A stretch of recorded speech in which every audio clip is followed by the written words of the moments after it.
And what time is it? It's time to take control of your life. And how do you go about taking control of your life? Well, by taking control of your thoughts. So, with that, I'm going to say good morning, great morning, wonderful morning, spectacular morning, outstanding morning, magnificent morning. Oh, yes. Again, that reminder of choice that we all have. Remember, you are the one that gets to choose how you're going to think. You get to choose what things mean. And that's really important because when you look at everything that's happening in your life, no matter what it is, did you know that all of it is fundamentally meaningless? It all just is. See, nothing is good or bad. It's our thinking that makes it so. And you, with this magnificent power of agency, get to decide how you're going to think about all of it. Now, think about that. Whatever you're going through, how much you earn, what you do for work, your lifestyle, no matter what it is right now, you're the one that gets to determine how you're going to think about all of it. And that right there, if that's the only thing that you got from this call or any of the calls, and if you used it, you would see incredible outcomes in your life. You'll be able to shift so much in your life. Now, with that being said, I'll ask you this question. Do you have a goal card? And if you do, great. But the question from there is, well, what does it mean to you? Is it just a piece of paper that you've written an idea down on? Or is it something that's meaningful to you? Now, again, that's really important. Why? Because whatever that thought is, it's going to externalize. If it's just an idea that's intellectual, I got news for you. It's not going to show up as a result in your life. But if it's something that you're connected with here in the heart, if it's something that you are emotionally involved with here in the heart, then guess what? It'll start to show up in your outer world. And you can make things disappear that way. You can, all of that. You can connect to whatever you want to, however you want to connect to it. And that, again, is beautiful for you in your life. All right, so what have we been studying? We've been studying this beautiful gem, the Master Key System, and boy, has it been amazing and incredible. We're actually towards the end of this.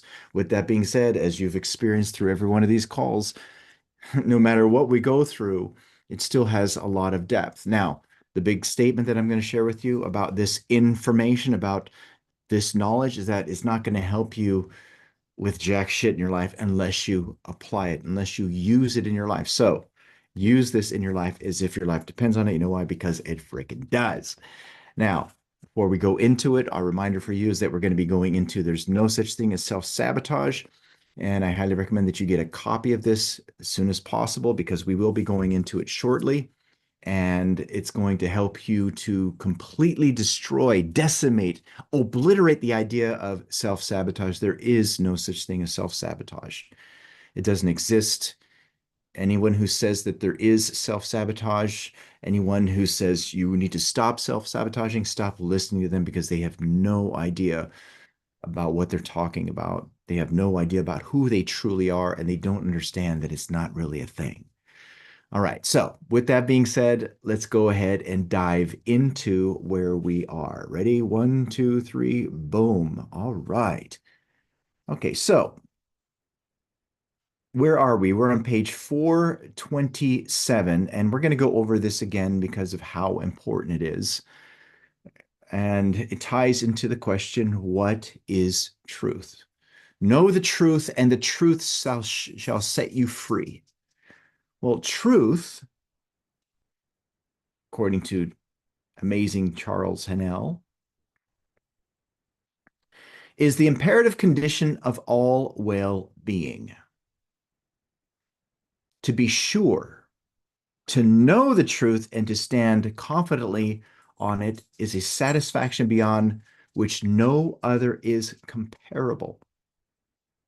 When you have this beautiful, intimate knowing of things, there's nothing that compares to it. Nothing. Now, he goes further. Truth is the underlying verity, the condition precedent to every business or social relation. Truth is the only solid ground in a world of conflict and doubt and danger. Now, here again, a reminder for you, and we have talked about this before, is the truth that we're talking about is the universal truth, the truth that's immovable, not the truth that you've accepted. Now, this has to do with belief. When you believe something, have you noticed that it's true regardless of whether or not it's the truth? Is what you believe the truth, or is it your truth? Well, here, it's important that you understand that what we're talking about is the truth. Now, with that being said, again, truth is the only solid ground in a world of conflict, of doubt, and anger, and danger, I should say. Truth is the only solid ground in a world of conflict and doubt and danger. Every act not in harmony with truth, whether through ignorance or design, cuts the ground from under our feet, leads to discord, inevitable loss, and confusion. For while the humblest mind can accurately foretell the result of every action, the greatest, most profound, and penetrating mind loses or loses its way hopelessly and can form no conception of the results due to a departure from the correct principles. Now, again, what is he speaking of here? What is the core of the message of what is truth? Well, again, it's very simple.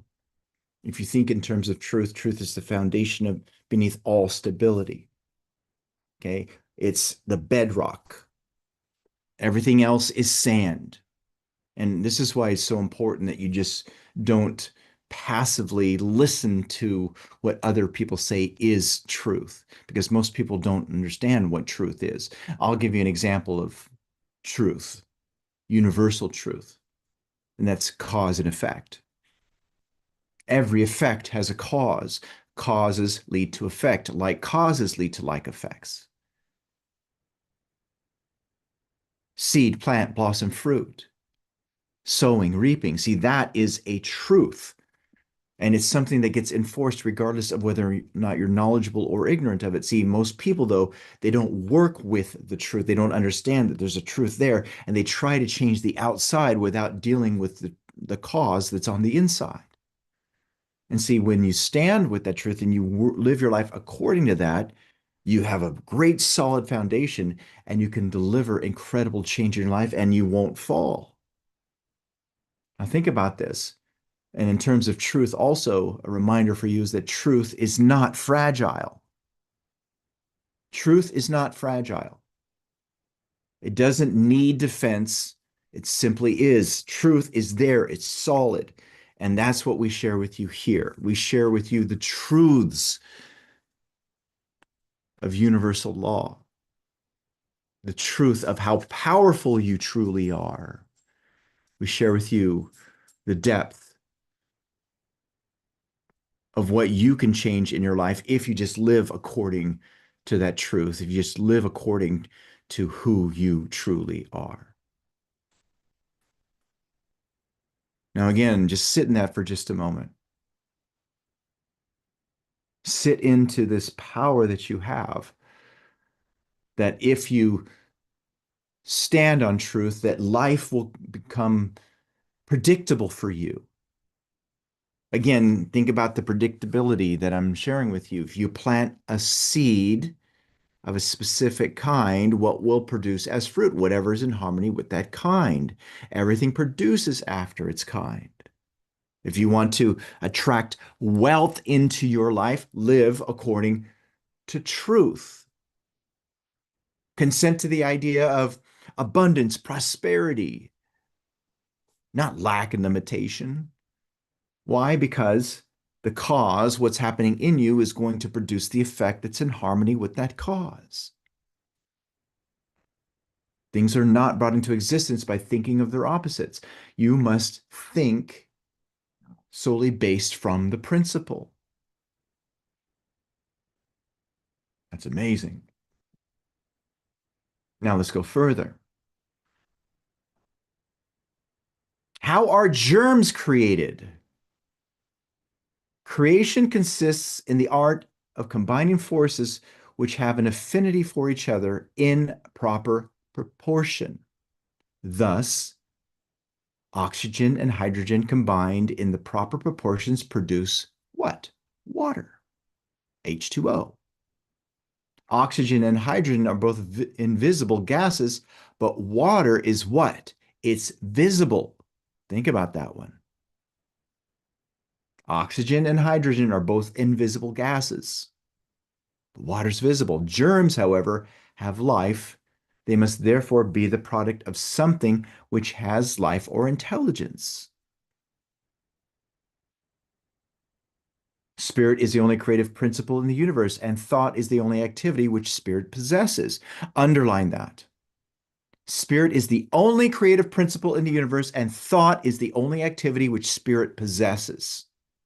Now, before we proceed, for those of you who are watching this live stream, I'd love to dive into this and go into what we're going to go into here. Go to elevitality.com.